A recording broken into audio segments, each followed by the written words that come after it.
اعوذ باللہ من الشیطان الرجیم بسم اللہ الرحمن الرحیم۔ السلام علیکم دوستو، میں ہوں بابر امین ایڈوکیٹ ہائی کورٹ۔ آج کی ویڈیو میں ہم بات کریں گے کہ این ٹی این یعنی نیشنل ٹیکس نمبر کیا ہوتا ہے اور فائلر کس کو کہتے ہیں۔ این ٹی این یعنی نیشنل ٹیکس نمبر حاصل کرنے کا مطلب یہ ہے کہ آپ ایف بی آر میں رجسٹرڈ ہو گئے ہیں۔ جب آپ کا این ٹی این بن جاتا ہے تو پھر آپ کے لیے سالانہ income tax return F B R کو سبمٹ کروانا ضروری ہے۔ این ٹی این کے بننے کا یہ مطلب نہیں ہے کہ آپ فائلر بن گئے ہیں، بلکہ فائلر بننے کے لیے پہلے آپ کو این ٹی این نمبر حاصل کرنا ضروری ہے۔ فائلر بننے کے لیے آپ کو 2 ایئرز کی tax return F B R کو سبمٹ کروانا ہوتی ہے۔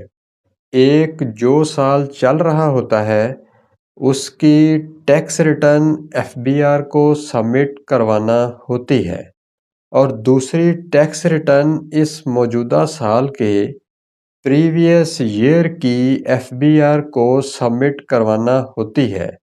پھر آپ فائلر بنتے ہیں۔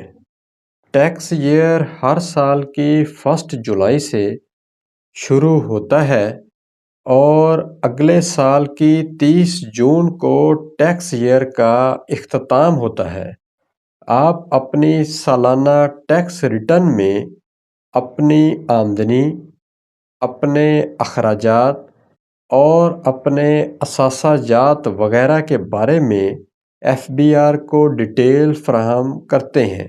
اگر آپ اپنے گوشوارے یعنی آپ اپنی سالانہ income tax return F B R کو مقررہ تاریخ کے اندر سبمٹ کرواتے ہیں تو پھر آپ ایف بی آر کے سٹیٹس کے مطابق فائلر کا درجہ حاصل کر لیتے ہیں، اور آپ کا نام ایف بی آر کے سٹیٹس میں ایکٹیو ٹیکس پیئر یعنی اے ٹی ایل کی لسٹ میں آ جاتا ہے۔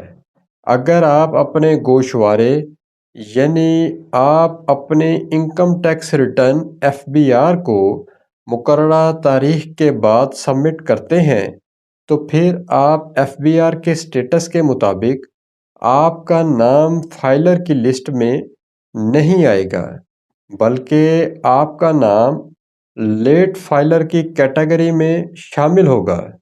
ایف بی آر کے ریکارڈ میں ہر سال 1 مارچ کو پریویس ایئر کے فائلر اور نان فائلر کا سٹیٹس اپ ڈیٹ کیا جاتا ہے۔ اکثر لوگ یہ سمجھتے ہیں کہ ہمارا این ٹی این بن گیا ہے، لہٰذا ہم فائلر ہو گئے ہیں اور ہمارا نام ایکٹیو ٹیکس پیئر کی لسٹ میں آ گیا ہے، حالانکہ ایسا بالکل نہیں ہے۔ اور یہ بات بھی یاد رکھیے گا کہ فائلر بننے کا مطلب یہ ہرگز نہیں ہے کہ آپ پوری زندگی کے لیے فائلر بن گئے ہیں، بلکہ فائلر کے سٹیٹس کو مینٹین رکھنے کے لیے آپ کو ایوری ایئر مقررہ تاریخ سے پہلے اپنی income tax return F B R کو سبمٹ کروانا ہوتی ہے۔ تب آپ کا نام ایف بی آر کی ایکٹیو ٹیکس پیئر کی لسٹ میں موجود رہے گا۔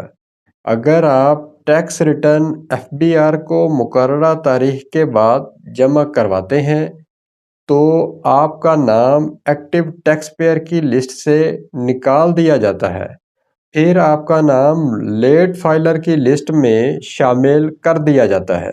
دوستو، اس طرح کی ویڈیو کو دیکھنے کے لیے میرے یوٹیوب چینل بابر امین ایڈوکیٹ کو سبسکرائب کیجئے، اس ویڈیو کو لائک کیجئے اور بیل آئیکن کے بٹن کو پریس کیجئے تاکہ آنے والی ویڈیو کا نوٹیفیکیشن آپ کو موصول ہو۔ ملتے ہیں اگلی ویڈیو میں۔ ایک نئے موضوع کے ساتھ۔ اپنا خیال رکھیے گا۔ اللہ نگہبان۔